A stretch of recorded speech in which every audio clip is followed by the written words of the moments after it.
Olá pessoal, boa noite. Vamos iniciar a nossa live. Vou só convidar o nosso participante. Só um minutinho, por favor.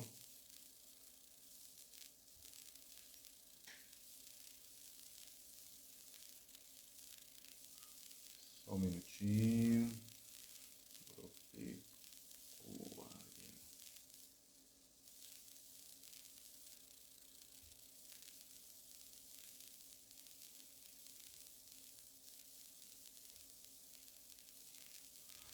Só um segundo.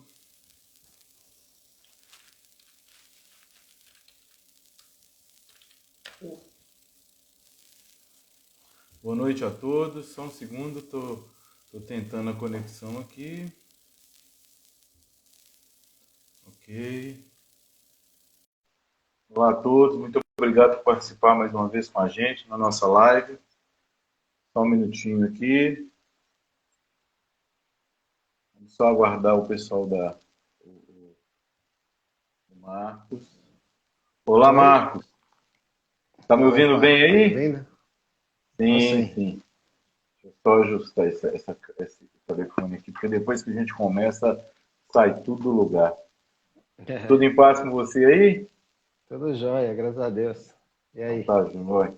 Aqui também tudo bem, chovendo, né? Melhorou Ah, muito tudo, né? Então já consertou pra gente aqui. Chuva pra gente aqui é lucro sempre, né? Então chuva... dificilmente a gente tem algum problema com chuva, a não ser o capim crescer, o rio encher, mas isso aí é tudo muito bom.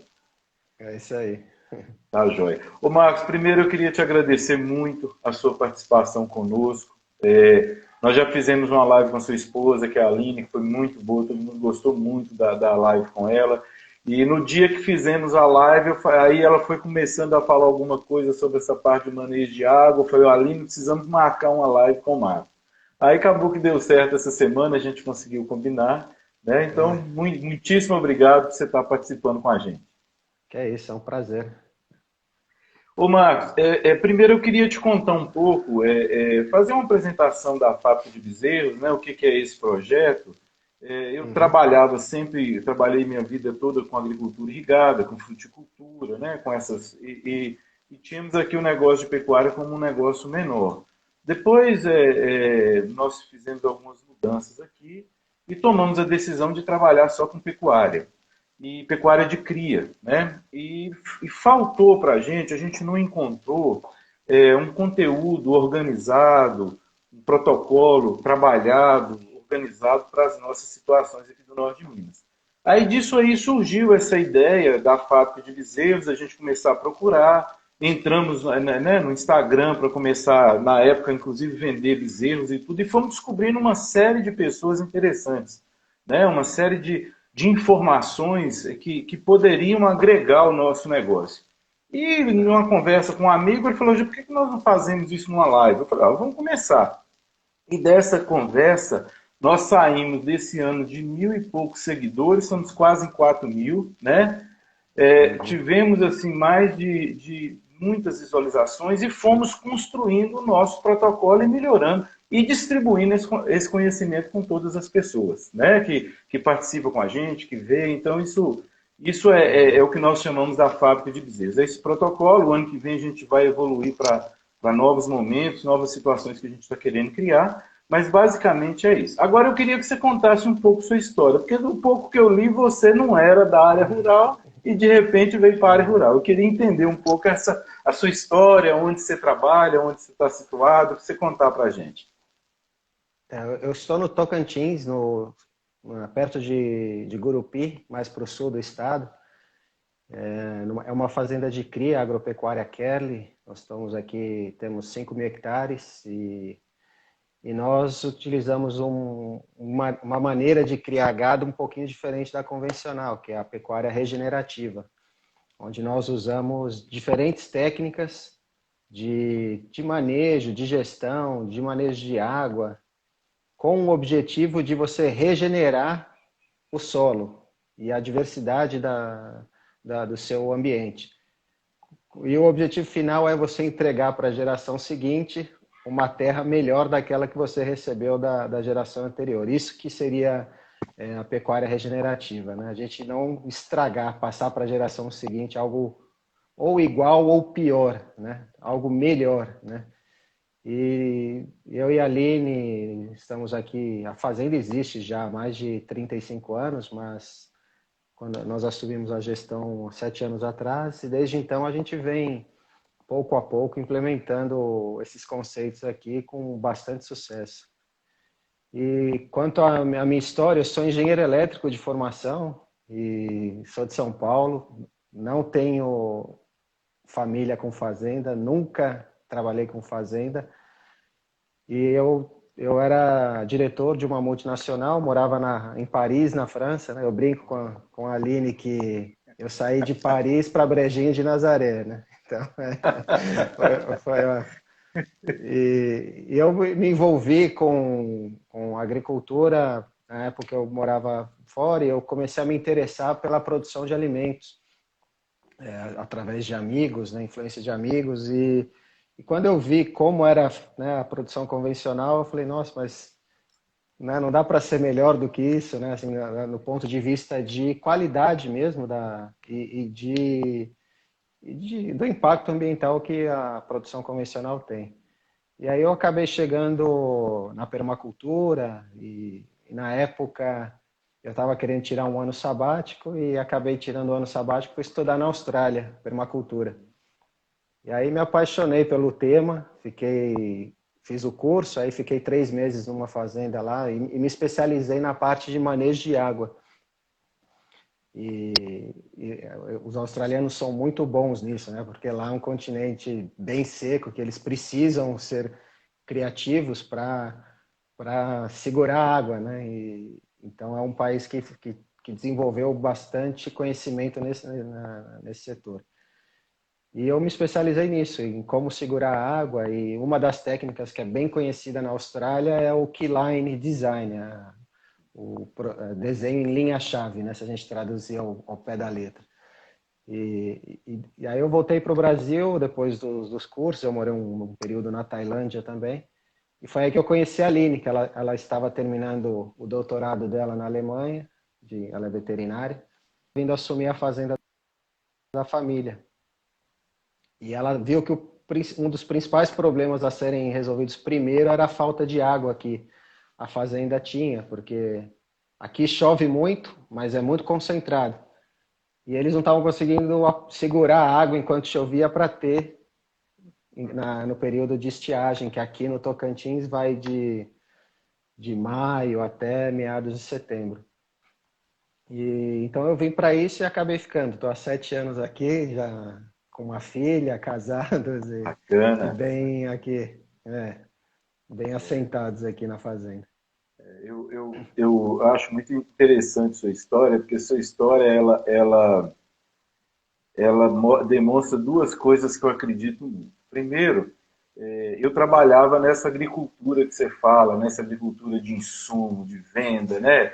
Essa loucura toda. E um dia assistindo uma live, alguém fez uma pergunta assim: seu negócio vai existir daqui 100 anos? Essa pergunta mudou minha vida, sabe? Essa pergunta para mim é um divisor, porque aí eu pensei, do jeito que eu vou aqui, eu acho que eu não duro mais 10. Ou eu quebro, ou eu acabo, ou vou ter que vender a fazenda para pagar fornecedor de insumo, né?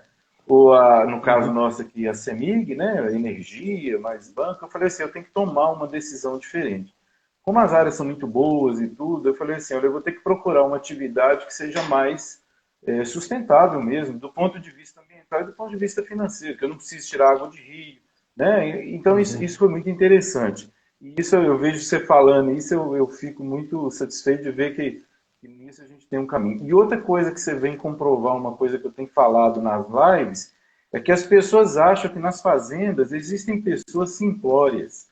Muito pelo contrário, nós temos pessoas altamente capacitadas, de alto nível, de escolaridade e de vida também.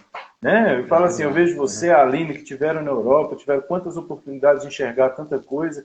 Então a gente fica muito feliz quando a gente vê outros colegas também, pessoas muito boas, né? Então é uma satisfação. Eu acho que o agronegócio brasileiro ele precisa mostrar esse tipo de pessoas que estão aqui dentro. Né? Eu acho que é muito É importante verdade, né? pessoas como você e ela, né, que têm essa formação e que têm condição também de representar a gente nessas situações. Isso é muito bacana. Então eu fico É super, isso super aí. feliz, né, que você comprova duas teorias minhas, que precisamos de um negócio mais sustentável e que temos gente de altíssima qualidade no campo, Temos, né, é. Tem muita gente boa mudando o no. campo. Uhum. Exato, exato. Nesses 7 anos que eu estou nesse mundo da pecuária, eu conheci bastante gente muito, muito boa. Inclusive já vi alguns entrando aqui e já, Bacana, bacana. já assistindo a nossa live.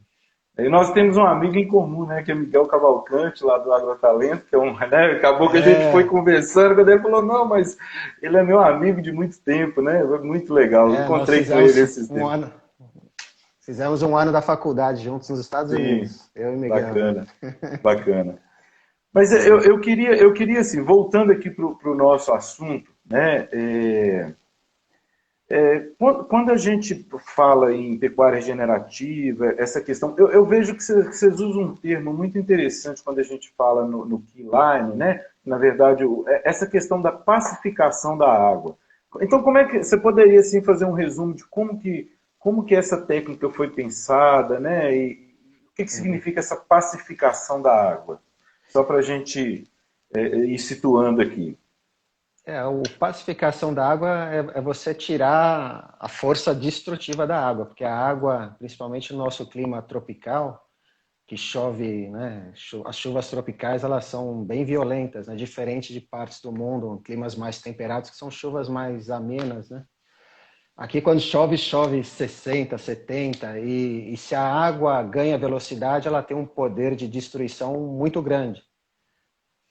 Certo. E então é muito comum a gente ver nas fazendas erosão causadas nas estradas, em cercas, onde você coloca um acero. E aí, quando chove, aquilo vira um rio, a água ganha muita velocidade e vai levando o seu principal bem, que é o seu solo, né? É o que é o mais caro numa fazenda. Então, pacificar a água é isso, é você tirar a força destrutiva dela e fazer ela ter tempo de infiltrar, né? Quando ela vem de uma vez. Então, esse seria o termo. E o keyline, ele veio, não é uma técnica nova, é uma técnica que nasceu na Austrália por um engenheiro de minas chamado P.A. Yeomans, P.A. de P.A., P.A. Yeomans, e ele ficou bem conhecido na Austrália na década de 50, 60. Ele era uma celebridade, porque as técnicas que ele desenvolveu na fazenda dele, depois como consultor, foram muito bem recebidas. O governo australiano apoiou demais a divulgação da técnica, tem livros sobre isso. E depois, com o advento dos insumos e da pecuária de alta produtividade, meio que ficou esquecido esse conhecimento. E quem retomou isso foi o Bill Mollison, com o livro da permacultura, que ele, na década de 90, ele comenta do trabalho do Yeomans de 30 anos atrás, né? E com o movimento da permacultura, como ela se espalhou pelo mundo, a técnica meio que renasceu e tem, hoje em dia, ela é utilizada em vários países, mas principalmente Austrália e Estados Unidos são os países que ela é bem mais divulgada. E no Brasil nós temos técnicas de pacificação de água, né, curvas de nível, não é algo que é totalmente, né, desconhecido da gente. Porém, eu acho que o keyline ele é uma técnica um pouquinho mais sofisticada do que, pelo menos, o que eu vejo nas fazendas aqui no Brasil. Que aqui no Brasil, basicamente, o que se faz são terraços e curvas de nível, né? E o keyline ele é um pouquinho mais do que isso.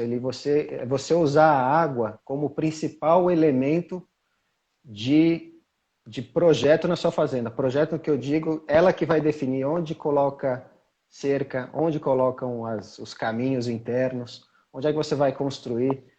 Tudo é pensado em não deixar a água ganhar velocidade, né? Então, você sabe muito bem, você é produtor, se você colocar a cerca num lugar errado, vai dar erosão, vai criar um caminho ali. A estrada, se você não colocar ela num lugar mal feito ou não colocar lombadas para desviar a água, vai causar erosão.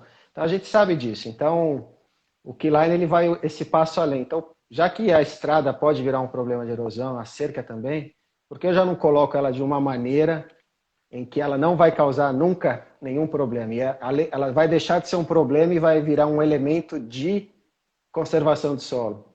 Então, basicamente, foi essa a grande sacada dele. E é uma técnica super sofisticada e simples de se entender, porém complexa de se implementar, né?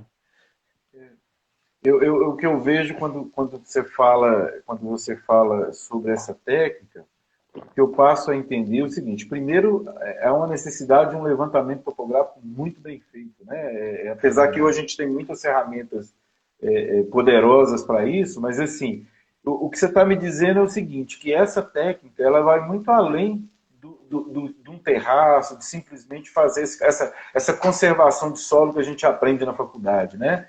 Seria a água servir como o elemento principal para você desenhar, pelo que eu estou entendendo, todas as estruturas, né? Estrada, cerca, né? O plantio, seria isso? Seria exatamente Entendi. isso. Porque qual o objetivo? No final das contas, uma estrada mal colocada, ela vai te gerar, você nunca mais vai esquecer dela, né? Porque você vai ter que dar constante manutenção. E toda vez que chove, você fica preocupado. Putz, aquela estrada, será que ela vai estourar as estruturas que eu fiz de contenção de água? E tá, assim, um milímetro de solo seu que vai embora, assim, em termos de nutrição de solo, é muita coisa, né? É o seu melhor solo. Então a gente não pode deixar a água ganhar velocidade. Então eu já vi muitos projetos de colegas assim né, para divisão de pasto em cerca, fazer os piquetes, e eu nunca vi um projeto em que a topografia foi levada em conta. Né? Geralmente você olha o mapa como se a fazenda fosse totalmente Sim. plana e você faz linhas retas, né? Só que a realidade é que as cercas estão subindo e descendo, e vai ter acero, e vai dar erosão. Então, o keyline não. Antes de você fazer qualquer desenho, projeto, você analisa a topografia. Como é a sua topografia? Onde são os melhores locais para eu fazer uma cerca, uma estrada, sem, além de não causar, né? Porque o, o keyline ele vai além disso. Eu vou pegar essa água, o que o solo não conseguir absorver, eu vou pegar e vou estocar ela num lugar que vai me servir para quando, né, o período for mais seco no ano. Então, realmente é uma técnica muito sofisticada, é realmente é muito inteligente. E na verdade também eu não posso, eu tenho que pensar que mesmo a minha propriedade não sendo adequada, ela é adequável, né? Porque eu não tenho nenhum problema de readequar estradas, não é nada impossível para qualquer produtor fazer, não é isso? Pois é, hoje em dia é muito mais barato você mover uma cerca, principalmente hoje em dia a cerca elétrica já é um conhecimento totalmente difundido. Hoje em dia eu faço 1 quilômetro de cerca aqui na fazenda em um dia, né? Sim. Usando vergalhão e 2 fios, né? Então é muito rápido você mover cerca. Agora, se você perder 1 milímetro de solo, para você recuperar a fertilidade que foi embora, leva anos e anos e anos, né? Fora o A custo. gente, a gente tinha um dado na faculdade que a cada um centímetro de solo são 10 mil anos de formação, né? Então, aí Pois é. são 10 milímetros, né? Então, você imagina, né? 1 milímetro de solo seria 2 mil anos, né? Quer dizer, a gente não vai estar aqui mesmo, né? Para ver isso. Mas bacana. E deixa eu te perguntar, quando. Porque às vezes a gente aqui, nós estamos falando para pessoas que às vezes podem. O que a gente quer é despertar muito a consciência de cada um. E essa água, Marcos, como é que você calcula? Como é que essa água vai embora e se você retivesse essa água? Qual que é a importância disso em termos de uma propriedade? Né, de se manter essa água dentro da propriedade? Eu sei que isso parece uma pergunta simples, mas é bom a É. gente falar um pouquinho sobre isso. Olha, olha, Juliano, o melhor lugar para você armazenar água é no solo, né? Não é em tanque, é você infiltrar a água, né? Então, o que você quer realmente quando cai a chuva na sua propriedade é que ela infiltre, Porque ela estando ali na terra embaixo, as plantas que estão ali em cima, elas vão se beneficiar. Então, como é que você segura a água? Primeiro, aumentando a porcentagem de matéria orgânica no seu solo, né? A matéria orgânica é uma esponja que ela que vai ajudar o seu solo a reter mais água. Então, o bom manejo, né, quem mexe com pecuária, o bom manejo é fundamental. Agora, o solo, principalmente no nosso país tropical, que chove forte, ele não consegue absorver toda a água. Ela vai escorrer, a gente sabe disso, né? Que uma parte o solo armazena, infiltra e outra parte ele satura e a água escorre. Quando ela começar a escorrer, eu vou captar essa água. Então, as estruturas que nós usamos aqui para captação de água são as curvas de nível conhecidas com uma pequena diferença. Aqui a gente não faz, e no keyline, no geral, não se faz curva em nível, 100% em nível. A gente sempre faz uma quedinha pequena para algum lado, algum gradiente pequeno. A gente usa em média aí 1 para 500, entre 1 para 1000, 1 para 500. É a média que a gente usa, dependendo do solo e tal. Por quê? Porque se eu for fazer em nível, quando você faz uma curva de nível, você está fazendo uma barragem, né? Porque a água... E é muito comum aqui, a maioria das propriedades que eu já visitei, ela não tem ladrão. Curva de nível não se faz ladrão aqui. E eventualmente, ela vai passar por cima e vai arrebentar. Isso é muito comum. Só que onde ela arrebenta, você não escolhe. É a água que vai escolher para você. E aí, aquele ponto onde ela arrebentou, como tinha muita água acumulada, vira um ponto de erosão. Isso é a coisa mais comum que eu vejo nas fazendas. Quando você faz com um pequeno gradiente, você define que a água vai escorrer para um lado específico, né? Quando ela é em nível, ela escorre para os dois lados, porque a água busca o nível. Então, você consegue direcionar a água para onde você quer, para uma represa ou para um mato, que é onde ela pode ser desaguada com segurança, sem causar erosão. E você precisa fazer menos, né? Porque a água vai cair nesse canal, nessa curva de nível, e ela vai ser escoada, o excesso. Muita coisa vai infiltrar, mas o excesso vai ser escoado. Então, a chance dela passar por cima é muito menor. E você precisa fazer bem menos, né? Quando você faz curvas de nível, que eu vejo a cada 50, 60 metros tem uma curva de nível. Porque para poder dar conta de segurar toda essa água que vai ser colocada dentro dela. Quando a gente trabalha com keyline, a gente não precisa fazer tantas, porque o objetivo da curva não é represar água, infiltrar 100%. É infiltrar as chuvas pequenas e as chuvas muito grandes, ela infiltra e deságua em lugar seguro. De preferência uma represa, entendeu? Então você acaba aproveitando quase que 100% da água que cai na sua propriedade, sem perder para o córrego ou para o rio, entendeu? Então, resumidamente, seria isso, né? E deixa eu te perguntar, eu dando uma olhada na internet aqui, eu vi um equipamento que eu achei muito interessante, que ele parece com um subsolador, mas é uma haste fina, né? Na verdade, ele criaria um pequeno, não é um relevo, né? Mas sulcos, ele não é um subsolador.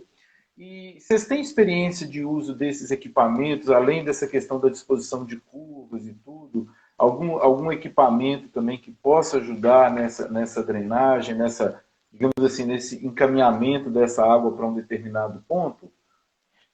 O subsolador que você mencionou é o Keyline Plow, né? É um subsolador, ele tem algumas diferenças na faca, porque ele é patenteado na Austrália, né? Mas ele é um subsolador. Aqui no Brasil existe um subsolador que faz um serviço bem parecido com esse do Keyline, que é o subsolador Ikeda. Ele faz um sulco bem parecido. E a diferença é que o Yeomans, ele usava o subsolador usando as linhas de keyline, né? Não era em nível, era quase em nível, para ele aumentar a absorção de água no solo, onde a água cai, né? Então, para solos muito compactados, ele passava esse subsolador, só que tem a orientação certinha para passar, para você ter esse duplo benefício de descompactar solo e absorver água, entendeu? Aqui nós fizemos alguns experimentos aqui, mas é um serviço que eu só recomendo usar se o seu solo está realmente muito compactado, porque existem outras maneiras mais econômicas de você infiltrar água só com matéria orgânica do que usar uma subsoladora, que o subsolador é um serviço pesado, que vai muito Cara. combustível, é muito caro, então é só para situações muito específicas, né? Que eu recomendo usar. Eu achei assim, na verdade o que eu enxerguei nisso foi uma possibilidade de recuperação, né, de áreas que às vezes estão degradadas, mas aí teria que acoplar, talvez, eu já pensei num negócio um pouco mais, acoplar um semeio, né, alguma coisa junto Isso, nesses pontos, né? isso. Aí eu achei Aham. interessante isso, porque às vezes a gente tem aqui umas áreas que, é o que você falou, que elas estão mal desenhadas, né? A topografia Uhum. não foi levada em conta, e um equipamento, às vezes, para recuperação, para se iniciar um trabalho, poderia, não na área toda, é o que você falou, o custo é absurdo, né? É um custo Isso. que, às vezes, para a pecuária não é tão simples, né? Mas bacana, quer Aham, dizer que é um sim. equipamento, né? É o que você falou, um custo muito alto que precisa ser bem avaliado, né? Você Exatamente, fala é. muito de matéria orgânica, é, você poderia dar um exemplo assim em termos de volume? O que que é uma, por que a matéria orgânica é tão importante? Por que nós temos que pensar em aumento de matéria orgânica no solo? É só para o pessoal entender essa sua preocupação, porque eu vejo que você vai e volta, né, a matéria orgânica, É. né, eu queria que você falasse um pouquinho por que isso, por que essa matéria orgânica é tão importante? A matéria orgânica, assim, se eu fosse escolher um nutriente para ter no solo, entre todos, seria a matéria orgânica, porque é ele que vai segurar todos os outros, né? Se você não tem matéria orgânica no solo, seu solo vai lixiviar, né? Então, a matéria orgânica é o que segura os nutrientes. E a água, né? Eu não me lembro as contas de cabeça, mas 1% a mais de carbono no solo, carbono é matéria orgânica, assim, é exponencial. Você passar de Isso. 1 para 2%, a É. quantidade de capacidade de absorção de água no seu solo, ela cresce exponencialmente, né? Então, e protege o solo, né? Se você tem uma camada de matéria orgânica de serrapilhagem protegendo o seu solo, quando a chuva cai, ele está protegido, né? Então, ele vai compactar bem menos, porque a chuva ela compacta o solo se o solo está desprotegido. Não vai ter tanto escorrimento de água, mas, e vai manter a biologia do solo protegida, as minhocas, todos os insetos que ali moram. Então, a matéria orgânica é o adubo número um para a gente aqui que mexe com pecuária e agricultura, no geral, regenerativa. Essa parte, eu também não me lembro a matemática, mas é uma coisa absurda em termos de, assim, tipo 25 vezes 1 grama de matéria orgânica reteria de água. É um número absurdo, é o É, que você falou, é um número exponencial, né? Ele é. não é um número...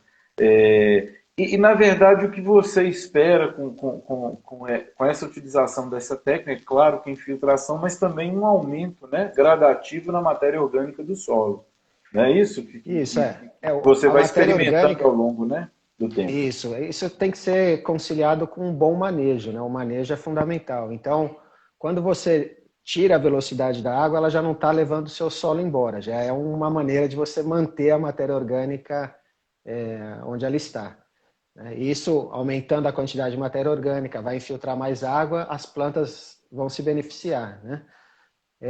Agora, nós que mexemos com pecuária, se você tiver um manejo muito ruim, não vai funcionar também, né? Então, aqui na agropecuária Kelly, nós usamos o manejo denso e ultradenso, né? Então, isso é outro tópico que a gente poderia falar em uma outra oportunidade. A Aline já comentou bastante Sim, na outra live, que é uma outra técnica da pecuária regenerativa. Não adianta nada eu segurar a água, mas eu estou tendo que reformar pasto a cada 4, 5 anos porque meu manejo é ruim. É o que eu falei, a pecuária regenerativa é você melhorar o pasto, né, usando o gado como ferramenta, sem eu ter que comprar muito adubo. Aqui faz 7 anos que a gente não compra nenhum tipo de herbicida. Adubo e calcário a gente só usa quando a gente vai trocar o pasto.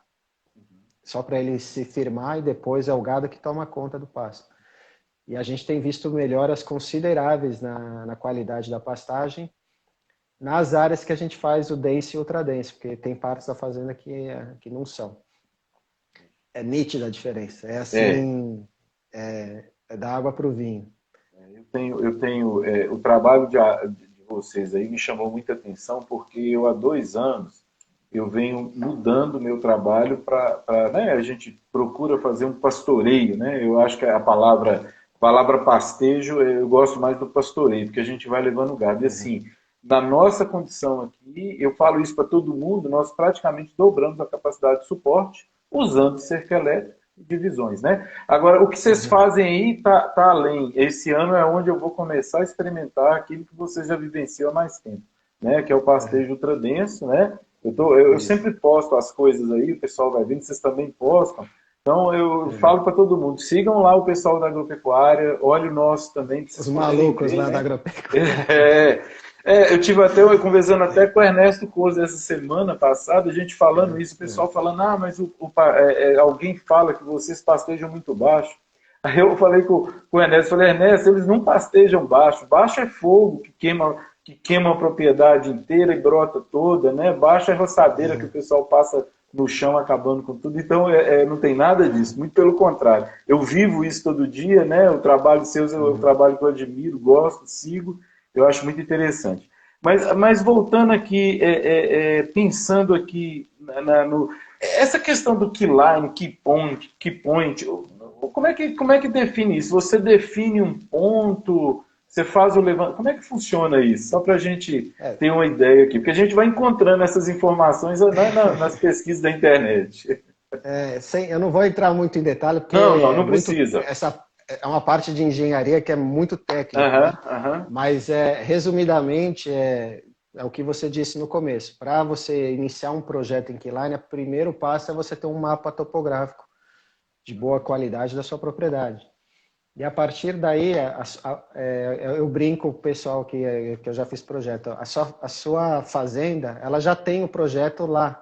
É só você descobrir, porque cada fazenda, o projeto se autodesenha. Você tendo a topografia e você respeitando a topografia, o projeto se desenha sozinho, porque ele tem lá os conceitos, né? Onde pode passar uma estrada, onde são os lugares para você fazer uma represa, bons lugares para você fazer uma represa. E isso tudo vem da topografia. A topografia que vai dizer onde colocar a estrada, onde colocar a represa, onde colocar a cerca. Bem diferente da maneira tradicional de você fazer projetos de fazenda, que bota num mapa 2D plano e começa a traçar retas, né? Como se o terreno fosse plano. Aí você vai viver com as consequências disso pro resto da vida, são bem caras. Então, tudo o key point seria um ponto na topografia do seu terreno em que você está descendo uma montanha em que ela é côncava, começa a virar convexa. Esse ponto é o key point, que é o ponto ideal para você fazer uma represa, né? Nem todos os key points podem ser represa, mas é um lugar para você investigar que seria ideal. E por que ele é ideal? Porque é aquele ponto na paisagem em que o menor barramento vai segurar a maior quantidade de água. Ou seja, você vai mover pouca terra para segurar muita água, que é o que você quer, na verdade. Você não quer mover muita terra, fazer um aterro gigantesco para segurar 1 milhão de litros d'água. Você quer segurar com um aterro pequenininho 30 milhões de litros d'água. Então, o Key Point ele ajuda você visualizar isso no mapa, entendeu? Na verdade, é uma otimização, né? Você faz o projeto que você faz, você otimiza toda a absorção de água, não é isso? Você procura também, eu estou enxergando aqui que você também tem uma visão financeira disso. Né? Ela não é apenas uma visão holística, igual vocês pensam, né? E eu acho que pecuária, isso é uma questão holística, né? Uma questão muito maior. A gente, às vezes, enxerga a pecuária como uma coisa muito simples e não é. Mas, assim, o que eu vejo que, no caso de um projeto desse, além de você ver toda essa parte, você procura também, economicamente, fazer um projeto economicamente viável, né? Exatamente. Seja mais barato, no menor né? sentido, assim. você acaba ganhando muito o preço do projeto em si é tão pequeno comparado com os benefícios que ele vai te dar em termos de conservação de solo, em termos de retenção de água. E isso não tem comparação. O projeto é uma ninharia, considerando os benefícios que ele vai o principal bem de uma fazenda é a água, né? Se você tem água, ainda mais quem mexe com pecuária, né? Se você consegue reter água no seu solo e conseguir armazenar essa água, não tem preço. Aqui na fazenda, só para você ter uma ideia, a gente tem em torno de 22 represas, que a gente, de diversos tamanhos, desde represas de 50 milhões de litros d'água até cacimbas de 2 milhões de litros d'água. E o objetivo é a gente fazer mais. E o pessoal às vezes me pergunta, por que você fez essa cacimba? Né? Porque o gado, ele nem todas elas ele vai beber.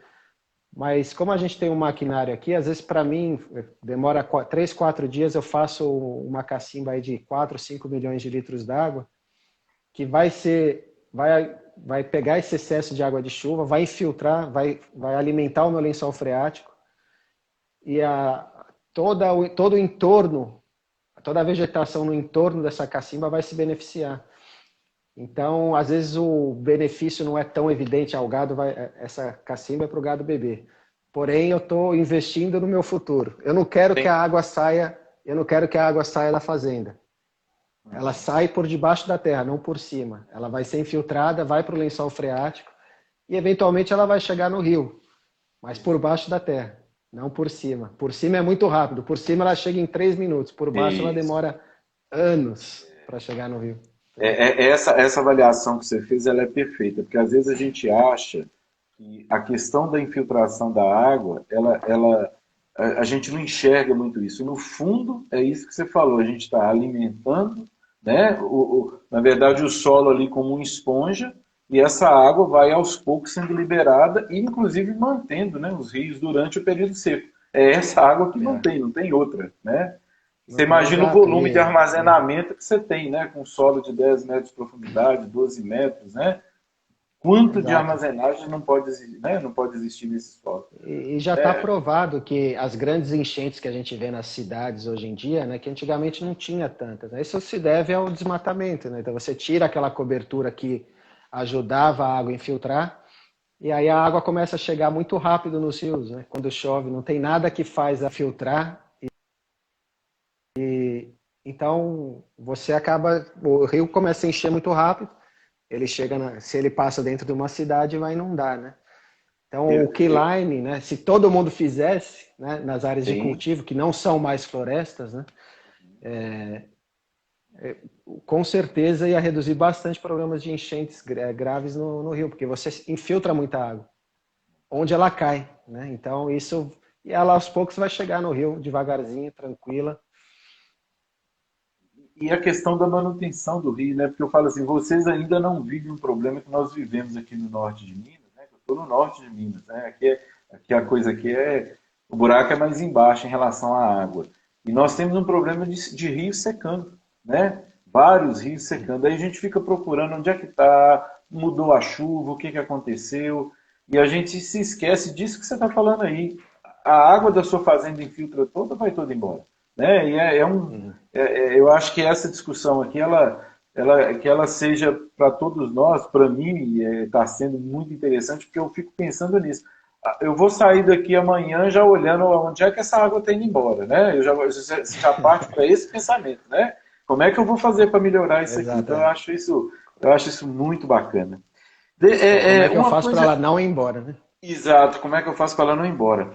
E deixa eu te perguntar, no caso dessas estruturas que você pensa quando você faz um projeto e tudo, ou aí na fazenda que vocês têm feito, tem como a gente, essas estruturas de sombra, porque eu falo assim, uma das coisas que a gente vê um resultado muito grande hoje, principalmente a gente que trabalha com pecuária, é essa questão de sombra, né? Então, sim, às vezes, esse novo direcionamento das áreas, haveria possibilidade também, os plantios seguiriam mais ou menos esse mesmo caminho da água, digamos assim? Tem alguma coisa especial, alguma coisa em relação a isso? Existe, um dos capítulos do livro do Yeomans fala justamente da orientação de plantio para quem mexe com lavoura e plantio tanto de anuais como de árvores também. Porque como você vai fazer canais na sua fazenda, a parte de baixo de um canal é um excelente lugar para se plantar árvore, porque ali vai ter uma umidade a mais, porque vai infiltrar muita água ali. Então as árvores se estabelecem com muito mais facilidade. Então o Yeomans mesmo, todos os canais que ele fazia o canal de água, a cerca, a estrada, tudo beirando o canal, e plantava uma faixa de mais ou menos uns 50 metros de árvore da parte de baixo do canal.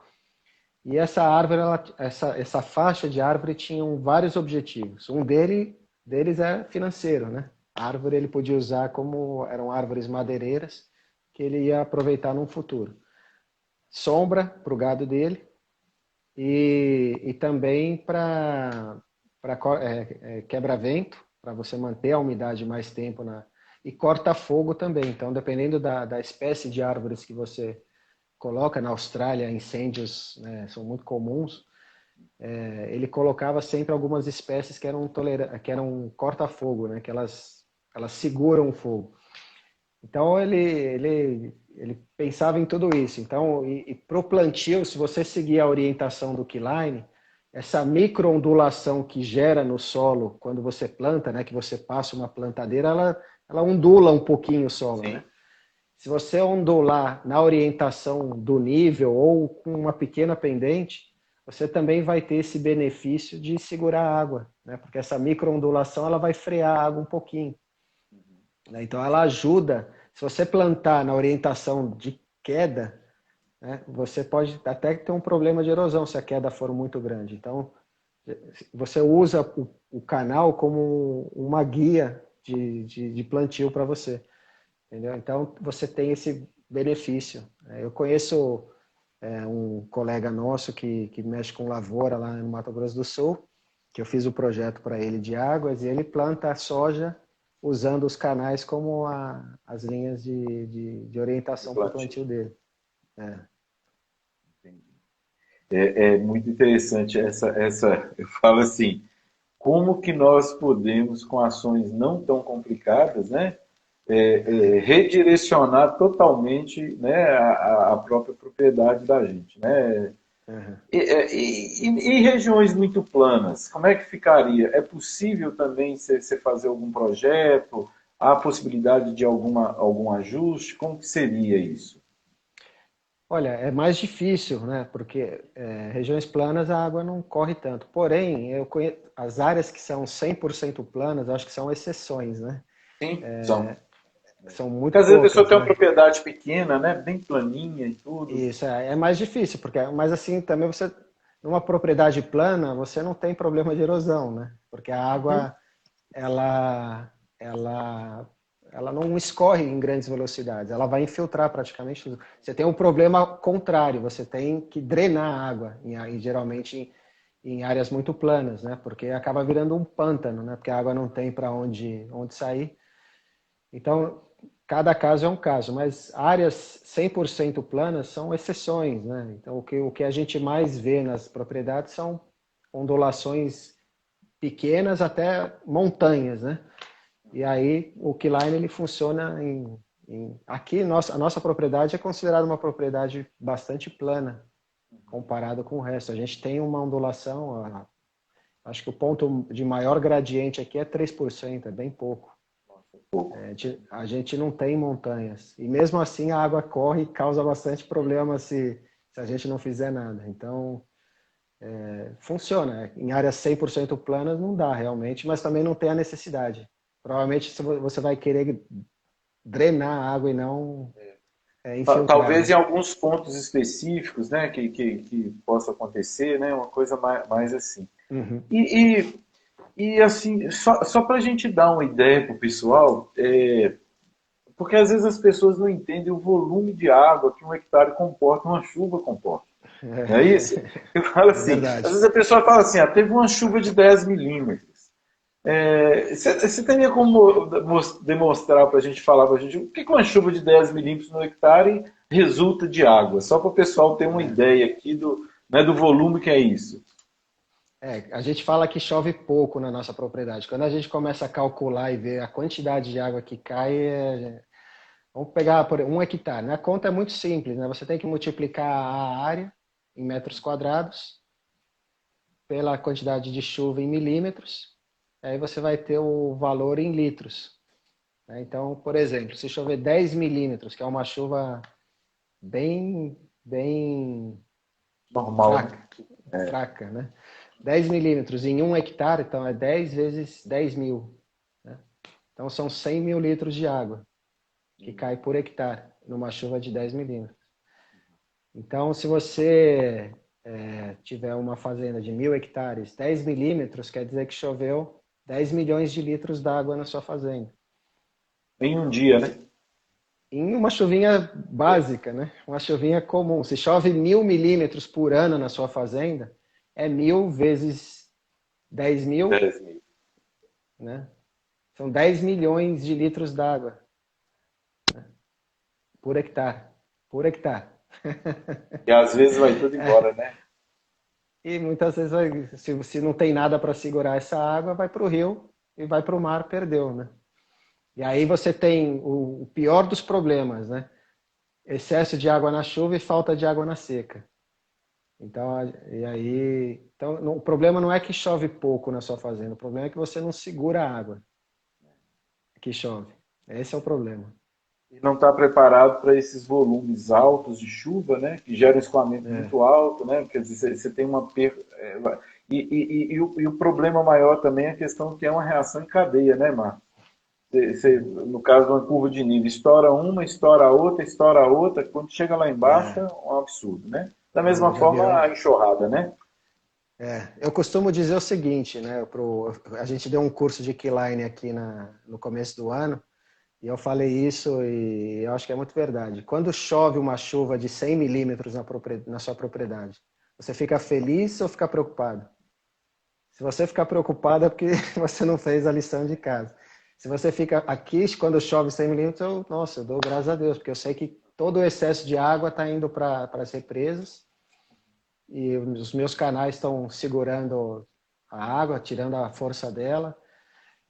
Esse mês aqui para a gente está sendo um teste muito grande, porque até entre outubro e novembro, o normal nessa época do ano é chover em outubro no máximo 100 milímetros, em novembro no máximo 200. Entre outubro e novembro até agora já choveu 800 milímetros aqui na fazenda. Nossa. Então tá tudo sendo testado e até agora a gente não teve nenhum problema de erosão. As represas encheram todas, os canais estão segurando. Se eu não tivesse nenhuma estrutura, eu tinha certeza que a quantidade de solo que a gente tinha perdido aqui tinha sido assim, um prejuízo imenso. Mas o sistema, eu fiquei feliz porque passou no teste, entendeu? Aguentou 800 milímetros de chuva em 30 dias, praticamente 30 dias, e não tivemos nenhum problema sério. Dificilmente você teria algum lugar que você teria uma pluviometria tão alta, né? São poucos lugares no Brasil que você vai encontrar isso, né? Ô, Marcos, e voltando assim, para uma questão legal, assim, que é uma curiosidade minha. No caso de barragens, de represas, no caso do Tocantins, dessas outras regiões, é tranquilo, assim, questão ambiental, de licenciamento disso? Não tem nenhum... Só para eu ter uma ideia, porque Minas é um lugar aqui, tudo em Minas é mais difícil, porque qualquer lugar no Brasil, Minas é mais difícil. Mas só para a gente ter uma ideia, assim, se você quiser fazer uma barragem nas propriedades do Tocantins, Goiás, você que faz projeto, você tem tido algum problema com o meio ambiente ou não? É uma coisa normal, bem aceita? Olha, ela é bem aceita desde que não seja feita em áreas de APP. Sim. Né? Porque em áreas, geralmente os vales, né, onde tem córrego, que é um lugar ideal para você fazer uma represa, são áreas de APP, então você não pode fazer represa. Porém, claro, cada fazenda é uma fazenda. Dentro da sua fazenda, você tem outros vales que se formam na topografia, que são pastos. E você consegue fazer você consegue fazer uma represa aí tranquilo de 10 milhões de litros d'água em áreas que é pasto. E se é pasto, pelo menos no Tocantins, você não precisa de licença para construir. não sei como é em Minas. Agora, aqui no Tocantins, você só precisa de licença para áreas que são floresta, né? Se você quer desmatar para construir uma represa, aí precisa de licença. Agora, se é uma área que é pasto e forma um key point, ele tem um key point, você pô, aqui dá uma represa de 10 milhões de litros tranquilo, que vai ser perfeito para virar uma fonte de água para o meu gado. Em vez de eu construir um poço, eu construo uma represa.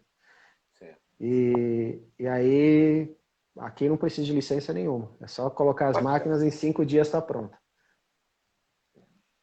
Ô, Marcos, eu vi uma ilustração interessante, dando uma estudada no material de Keyline aqui, que é essa escala de permanência do Keyline, né?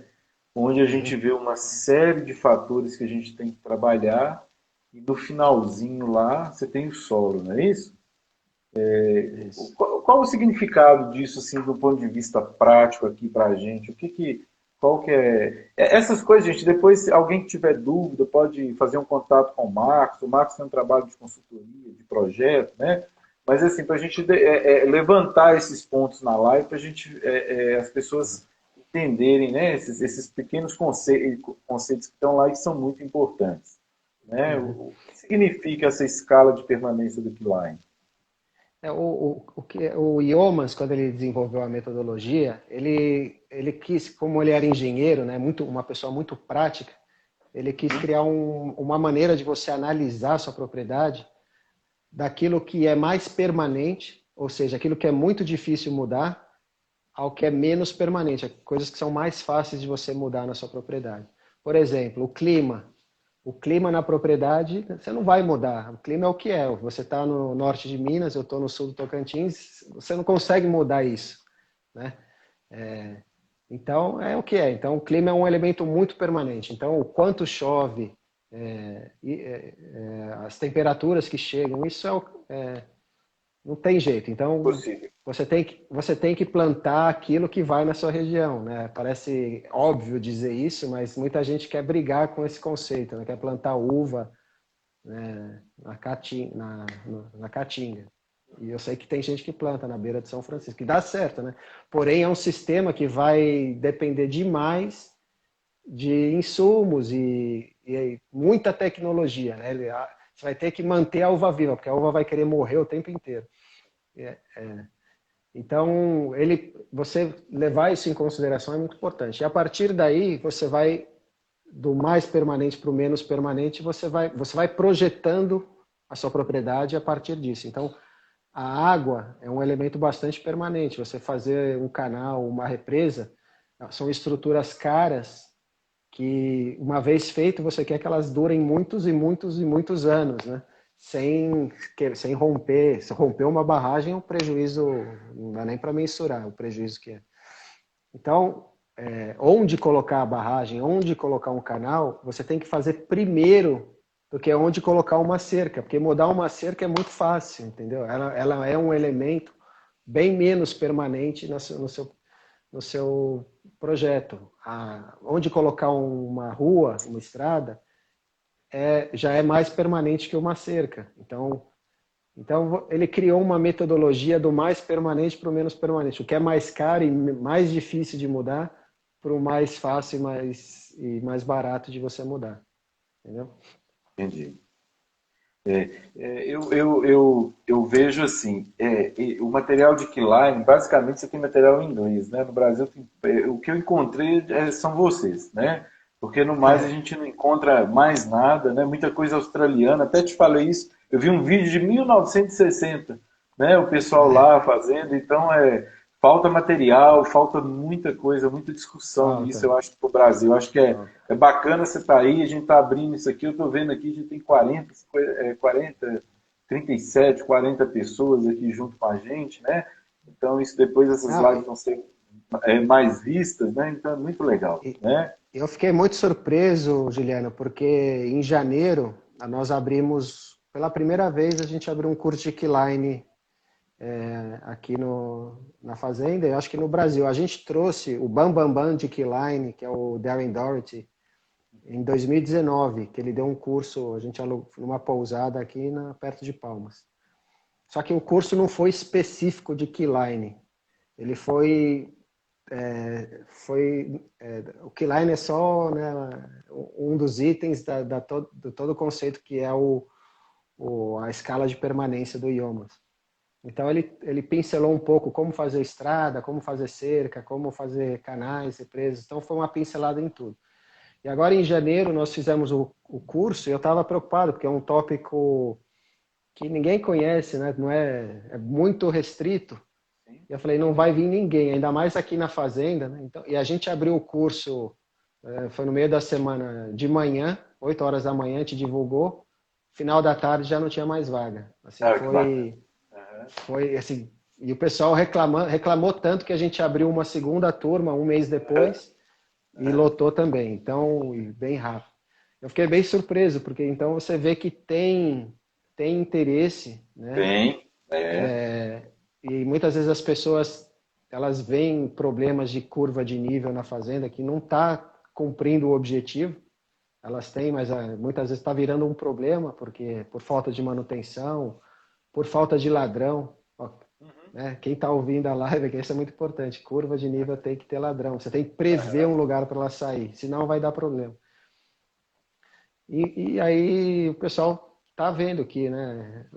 O mundo mudou, Juliana. A gente tem que criar maneiras de produzir, ser produtivo, sem destruir. Né? É o que você falou, a fazenda ela tem que existir daqui a 10 anos, daqui a 50 anos, 100 anos, melhor do que ela está hoje. E sem gastar o que você não tem para fazer isso. Então a gente tem que entender como é que os processos naturais funcionam para usar a natureza como parceira, né? Como é que a natureza aduba o solo? Ninguém aduba a Amazônia. A natureza ela tem os seus mecanismos de gerar fertilidade. Então, os cientistas já estão estudando isso. Pô, como é que as pradarias nos pampas são tão férteis? Qual que é o mecanismo de adubação que as regiões de pastagem... Então, isso é a resposta bem simples, são os herbívoros, né? Os herbívoros que mantêm a adubação das pradarias. E como é que eles andam nessas pradarias? Não são em lotezinhos de uma cabeça por hectare. Eles andam em rebanhos de milhares de cabeças em constante movimento. Então, esse é um mecanismo que a natureza desenvolveu em bilhões de anos para você manter a fertilidade do solo. Né, um pouco na nossa egocentrismo, a gente acha que a gente sabe mais, né? Então, às vezes, falta um pouco de humildade para a gente, né, analisar o que a natureza já desenvolveu de tecnologia e imitar, só imitar, faz igual. Eu acho isso que você falou é muito, muito importante e eu acho que é uma reflexão para todo mundo hoje, né? Muitas vezes a gente tem que olhar o comportamento do animal, olhar o comportamento do pasto, olhar o comportamento da chuva, que é o que você está falando, né? Da água, né? E repensar processos e negócios, né? Para a gente ter, no final, ter lucro, né, Marcos? Que é isso que interessa para a gente. Final... E o lucro ambiental também, né? Que a gente nunca pode esquecer. Né? Que ele hoje é fundamental. Eu acho que o tema meio ambiente está muito em alta, né? A gente precisa fazer alguma coisa. Teve a COP26 aí essa semana, esses meses, para nos relembrar que, né, a gente está em perigo realmente, né? Como civilização. Então, só que a gente precisa comer, a gente precisa produzir, a gente precisa. Então, como é que a gente produz, né? Eu acho que essa é a grande pergunta desse século, é como é que a gente vai alimentar tanta gente sem destruir o que está aí, né? E eu acho que tem muita gente muito capacitada estudando esse tema a fundo e estão chegando a soluções muito bacanas. Você vê inovações na área da agricultura, da lavoura, que são fantásticas, e eu acho que a pecuária também tem. Sim. Só que tem pouca gente que está usando, então essa é a nossa... eu e a Aline, a gente tem isso de querer divulgar, porque a gente vê que está dando certo aqui, financeiramente, ecologicamente, está tudo indo bem. Então, eu acho que a gente quer demonstrar que é possível fazer uma pecuária sem ser destrutiva, né? Isso é uma pecuária que realmente usar o gado como uma ferramenta de regeneração de solo, como é feito na natureza, né? Exato, exato. Ô Marcos, nosso tempo aqui deu uma estourada aqui. Deixa eu só fazer algumas perguntas, algumas coisas que colocaram aqui. O Boaz aqui. O Boaz é um colega do Espírito Santo, é um amigo que formou comigo, colega de República, sempre participa, falando assim, muito bom esse bate-papo, a água é o ouro das nossas propriedades, né? Aqui o Vitor falou, quando fala em curva em desnível, um monte de gente quer me bater. Né? Quer dizer, uma curva em gradiente. Aqui também tem uma pergunta do Fabrício, quando vai ter outro curso. Aí, assim, Marcos, eu queria, assim, primeiro eu queria te agradecer muito pela disponibilidade, né? A conversa nossa é muito boa, a gente conversaria mais tempo, né? E eu queria que você deixasse seu contato aí, né? Qualquer pessoa que tiver dúvida também pode entrar em contato comigo, a gente passa o contato do Marcos, da Aline, e você fica à vontade, eu te agradeço muito, que as lives podem cair ou não. Então, eu já te agradeço a todos e muitíssimo obrigado. Aí você pode, eu queria que você deixasse o seu contato, né? E para a gente depois só finalizar. Obrigado. Obrigado, Juliano. Foi um ótimo bate-papo. É sempre um prazer divulgar, conversar, ainda mais com produtores que conhecem, sabe, a dificuldade que é produzir.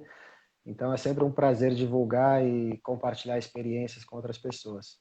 A gente tem o nosso Instagram, que é Agropecuária Kerley. Nós temos a página na internet, que é www.agropecuariakerley.com.